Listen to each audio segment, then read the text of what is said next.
Porte à balle abattu, il se pourrait que ce soit quelqu'un de bien, parce qu'il a fait un dossier justement manifestement qui parle, enfin qui parle, sans le nommer comme ça, mais qui rejoint le dossier de la fraude du non légal qu'on m'a envoyé.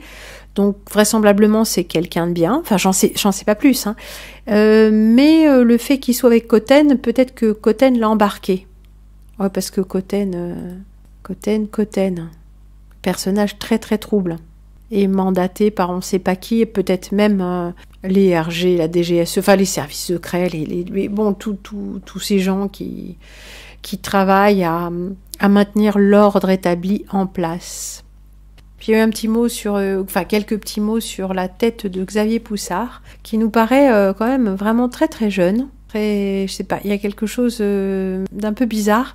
Jusqu'à présent, nous avions eu cette photo, chaque fois qu'il était question de Xavier Poussard fait document, mais en fait c'est Emmanuel Ratier. Donc étiqueté extrême droite. Donc on avait pensé que peut-être Xavier Poussard c'était quelqu'un qui avait de la bouteille. Non, c'est un petit jeune. Il a un côté à la fois très sexy comme ça, puis très bizarre, avec son visage très asymétrique, ses lunettes de myope, ses cheveux. On voit qu'il y a des petits fils blancs, et peut-être pas si jeune que ça, il fait très juvénile quand même. Coiffé, décoiffé, très charmant, veste, chemise, mais chemise ouverte. Moi, ce personnage me fait un effet très très très bizarre. Alors il réitère qu'il est menacé, qu'il a dû quitter la France. Hamza de Panamza dit que non, qu'il l'a retrouvé, que c'est un mytho et qu'il vit en France tout tranquillement et qu'il a monté une nouvelle boîte pour éditer son livre. Enfin, donc il faudrait quand même qu'il y ait des gens capables d'analyser les documents administratifs, les comptables et tout ça, qui se mettent un peu dessus. Ah oui, on n'a pas parlé de ce personnage, là, Lionel Labosse, qui intervient chez Borowski. Alors lui, il a un site qui s'appelle Alter Sexualité.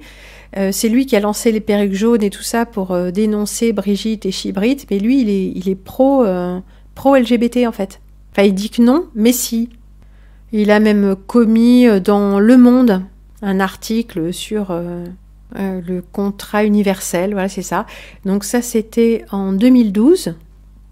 Donc le mec était déjà actif, Lionel Labosse, enseignant et écrivain. Dans Le Monde, hein. Bill Gates, l'orthodoxie absolue, la bonne gauche caviar, hein, vous voyez. Et pour publier dans Le Monde, vas-y, essaye d'écrire un article, toi, puis soumets-leur. T'as qu'à leur dire que t'es enseignant et écrivain. Oui, surtout si tu l'es. Et puis tu verras si tu te fais publier dans Le Monde. Donc c'est qui ce mec? Moi, il m'écrit des trucs. Pas nommément, je dois être dans sa mailing list parce que en brigittologie, n'est-ce pas? À cause de ma série. Donc il envoie des trucs qu'il veut que je relaye. Mais moi, ce mec-là, je le connais pas, hein. Et je fais confiance absolument à personne, surtout pas des gens qui passent chez Borowski et qui sont pamphlétaires au Monde. Non mais oh, vous m'avez regardé ou quoi? Alors, tribune. Ah, c'est une tribune. Donc le gars, il peut y aller tranquille. Un contrat universel à plusieurs plutôt qu'un mariage à deux, fut-il gay. Vive le trouble. Au lieu d'ouvrir le mariage aux personnes de même sexe, Lionel Labosse préconise de le supprimer ou plutôt de le confondre avec le Pacs en un contrat universel. Voilà. Donc vous savez un peu qui est le mec. Contrairement à ce qu'avancent les partisans du mariage gay, le Pacs n'est pas un sous-mariage, mais plutôt un sur-mariage. C'est pourquoi mieux vaudrait aligner le mariage sur le Pacs que le contraire, tout en conservant ses avantages, bien sûr. La preuve, son incroyable succès chez les hétérosexuels, au point que le Pacs devrait bientôt dépasser le nombre de mariages. Donc c'est un défenseur du polyamour. Qu'est-ce que c'est que ce mec ? Donc si vous avez envie de lire le torche-cul de ce mec, Lionel Labosse, le contrat universel, au-delà du mariage gay, édition à poil, 18 €. Lionel Labosse, enseignant et écrivain. Monsieur Lionel Labosse. Voilà. Donc on trouve ça...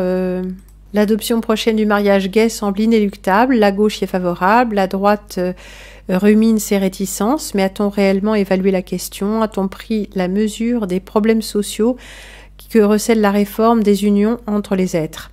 À une époque où le Pacs a dépassé le mariage en nombre de contrats signés par an, où il y a un divorce pour 2 mariages, où le nombre d'enfants nés hors mariage a passé la barre des 50%, au lieu de nous enfermer dans le Au lieu de nous enfermer dans le piège d'un mariage dont les hétéros même ne veulent plus, pourquoi ne pas opter pour un contrat universel? Un tel contrat profiterait à tous ceux, hétéros ou homo, immigrés ou nationaux, jeunes ou vieux, mono ou bisexuels, qui se sentent à l'étroit dans le couple.